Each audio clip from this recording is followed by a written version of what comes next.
When I think about college football, I think about USC, Nebraska, Notre Dame, Earl Campbell, Marcus Allen, Joe Montana. Right. You don't hear Not these there, names anymore. And those teams I named, you don't see them ranked as they used to be. Well, they're barely ranked, a couple of them. Notre Dame's obviously ranked. USC is at the bottom of the standings. But I'm with you.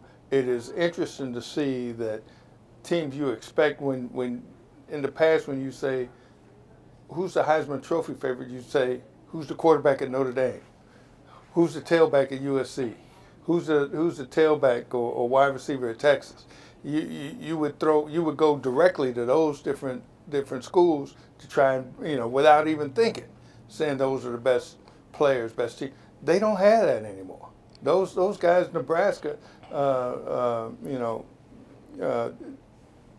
used to be loaded with tailbacks, and you throw them in the mix. But these teams are all struggling now, which to me is mind-boggling, because particularly in the case of USC and Texas, how can you be Texas in Texas and not have a powerhouse football team? How can you be USC in California with all the talent that's in California and you're plucking from a tree? How can you not have? Well, in the NFL, they talk about parity, and I think with college football, with the scholarships, numbers have gone down. They ain't going down. 85 scholarships. There's plenty enough scholarships. Well, back in the day. Back in the day, they'd have 110. 110, or some schools even more, sneaking guys on the team. But they still do that. But the numbers have gone down as far as that aspect. But that's the only reason why what I can think of.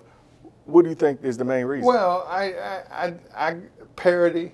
Obviously, a lot of these schools have stepped up their game. The Washingtons, the Arizonas, these are competitive teams. Texas A&M, but I mean, you go back when Texas was big.